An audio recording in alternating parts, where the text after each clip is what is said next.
Good morning all student. आज अपन class 8 का next topic अपना पार्ट 2 अध्याय 2 फसल प्रबंधन क्रॉप मैनेजमेंट यानी कृषि को कैसे मैनेजमेंट किया जाता है, कृषि के क्या क्या साधन है, कैसे फसलों के प्रकार है, अपन एक एक के बारे में पढ़ते हैं। देखो पिछली क्लास के अंदर अपने खेती के चरण पढ़ रहे थे यानी कृषि पद्धतियां पढ़ रहे थे। कृषि पद्धतियां के अंदर मिट्टी तैयार करना व बुवाई करना, दो प्रकार अपन दो चरण पढ़ रहे थे। ये हमेशा चरणबद्ध तरीके से चलते हैं। तो तीसरा अपना था खाद या उर्वरक। अब खाद या उर्वरक क्या है? देखो खाद या उर्वरक देखो मिट्टी के अंदर पाए जाने वाले पोषक तत्वों का स्तर बनाए रखने तथा मिट्टी को उपजाऊपन बनाए रखने के लिए जो पदार्थ मिलाए जाते हैं उसको खाद या उर्वरक कहते हैं। अब देखो खाद या उर्वरक में परिभाषा ये हो गई, लेकिन इसके अंतर पूछे जाते हैं। अंतर कैसे? देखो खाद एक प्राकृतिक जैविक खाद है यानी खेतों में बनाई जाती है, जबकि उर्वरक फैक्ट्रियों के अंदर बनाया जाता है कृत्रिम रूप से, जैसे पोटास, अमोनियम सल्फेट है ना, यूरिया, ये फैक्ट्रियों के अंदर बनाए जाते हैं। जैविक खाद के लाभ भी है पुनर्गठन में क्षमता, लाभदायक सूक्ष्म जीवों में वृद्धि यानी कि जल धारण की क्षमता में वृद्धि, एक एक के हालांकि अपन डिटेल से पढ़ते हैं। तो तीसरा चरण अपना है खाद या उर्वरक। कृषि पद्धतियों के अंदर तीसरा टॉपिक है अपना, तीसरा चरण है खाद व उर्वरक देना। सबसे पहले मिट्टी तैयार कर दी, फिर बुआई कर दी, फिर खाद या उर्वरक की तो देंगे। तो देखो इसकी परिभाषा हो जाएगी कि मिट्टी में पाए जाने वाले पोषक तत्वों का स्तर बनाए रखने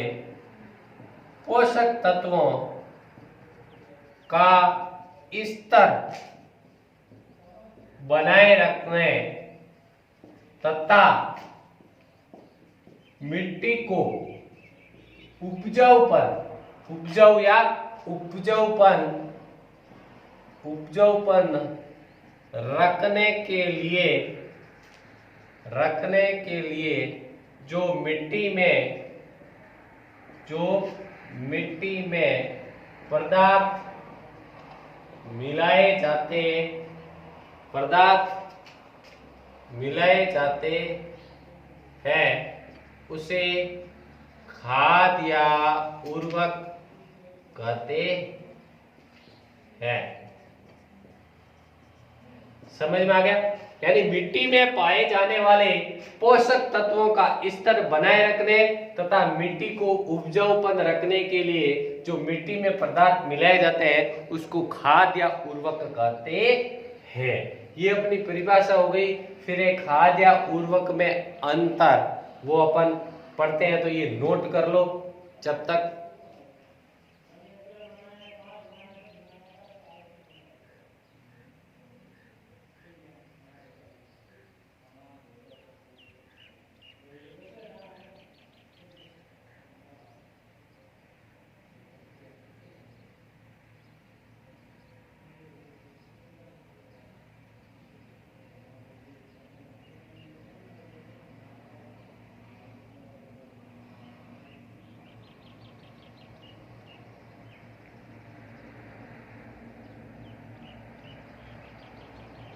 नेक्स्ट बढ़ते हैं खाद या उर्वरक में अंतर।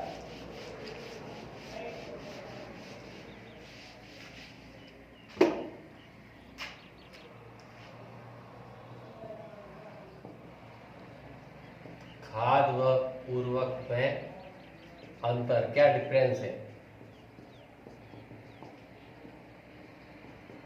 तो इसके अंदर देखो सबसे पहला हो जाएगा पॉइंट, खाद प्राकृतिक व जैविक है। जैविक खाद है जो खेतों के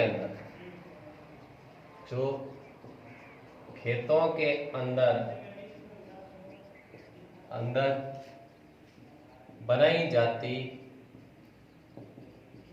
है। जैसे देखो गोबर की खाद यानी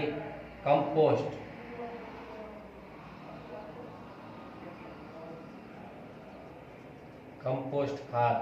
फिर जैसे केंचुए की खाद, केंचुओं की खाद, जैसे वर्मी कंपोस्ट,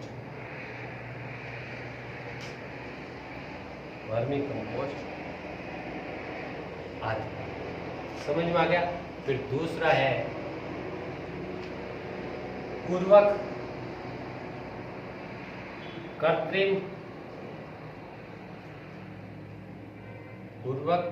कृत्रिम है जो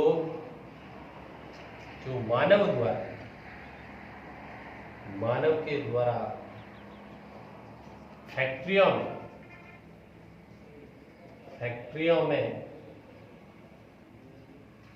में बनाई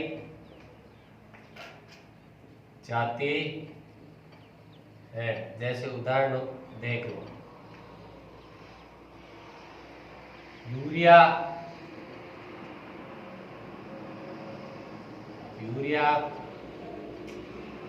अमोनियम सल्फेट, पोटाश आदि।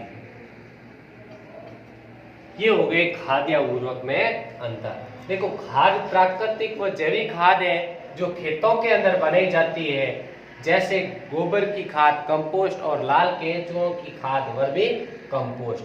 उर्वरक एक कृत्रिम जो मानव द्वारा फैक्ट्रियों में निर्माण किया जाता है उसको, जैसे यूरिया, अमोनियम सल्फेट और पोटाश।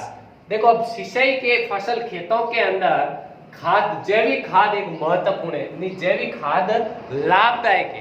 कैसे कि ये श्वसन प्रक्रिया में लाभदायक होते हैं, सूक्ष्म जीवों की वृद्धि में, मिट्टी को पोली करने के लिए, जल धारण क्षमता बनाने में अनेक प्रकार के वो लाभ है। एक एक डिटेल से पढ़ते हैं, जब तक ये नोट कर सकते हो आप।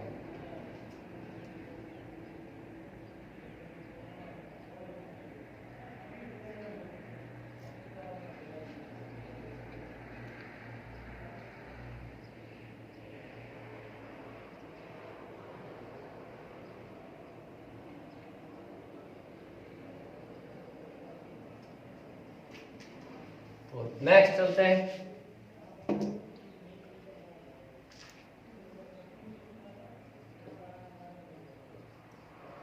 प्राकृतिक खाद उर्वरक से लाभदायक है, क्योंकि जैविक खाद में ह्यूमस की मात्रा सर्वाधिक होती है, जिसके कारण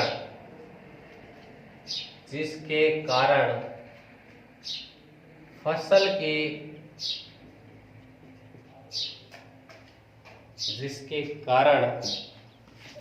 के उत्पादन व मिट्टी को उपजाऊपन बनाते हैं। फसल के उत्पादन में बढ़ोतरी एवं मिट्टी को उपजाऊपन बनाते हैं, इसलिए जैविक खाद लाभदायक है। समझ में आ गया। फिर अपन इसके कार्य के, जैविक खाद के लाभ के बारे में पढ़ते हैं। ये नोट कर लो जब तक।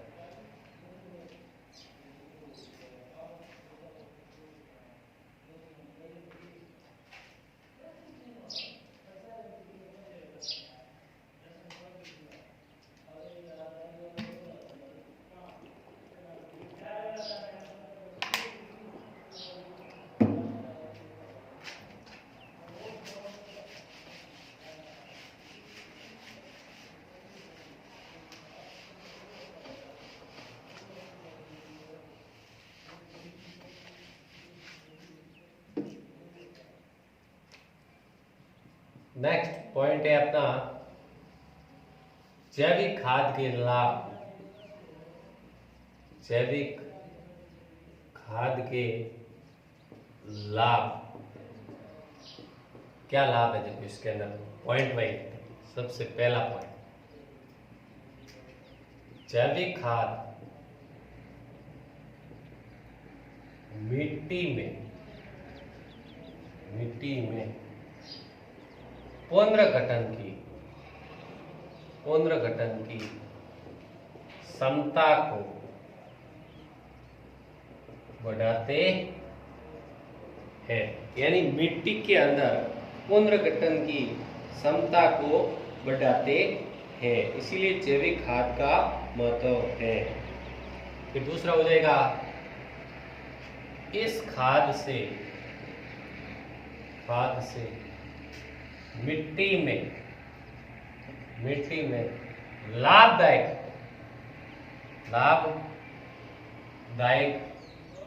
जीवाणुओं की वृद्धि होती है। यानी इस खाद से जीवाणुओं में क्या होती है? वृद्धि होती है। फिर तीसरा हो जाएगा, इसमें मिट्टी पोली बनी रहती है, जिसके कारण जड़ों में श्वसन की प्रक्रिया सरलता से होती है।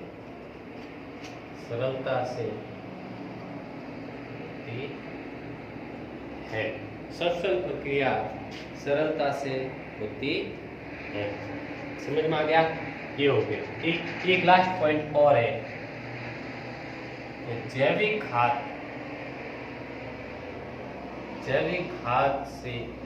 खाद में मिट्टी से जल धारण करने की क्षमता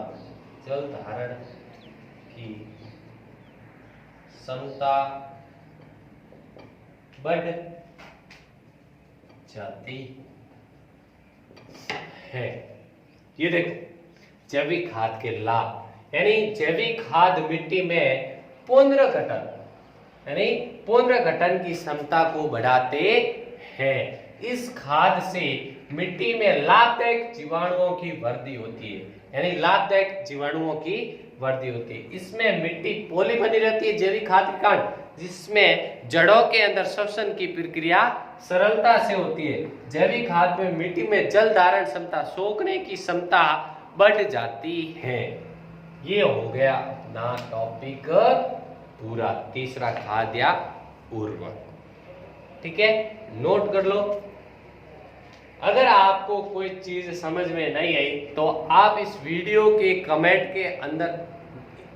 वीडियो के अंदर कमेंट कर लो, फिर आपको तुरंत रिप्लाई आ जाएगा डिटेल के साथ। तो फिर सौता है सिंचाई करना। अब देखो सिंचाई के साधन, सिंचाई की पद्धतियां, यानी आधुनिक साधन, परंपरागत साधन, अलग अलग प्रकार के, उनके बारे में सिंचाई किसे कहते हैं, सिंचाई से क्या लाभ है, वाष्पोत्सर्जन की प्रक्रिया वगैरह सब ओपन डिटेल से पढ़ेंगे। तो ये टॉपिक आज अपना जैविक खाद पूरा। तो आज के लिए धन्यवाद, मिलते हैं नेक्स्ट क्लास के अंदर।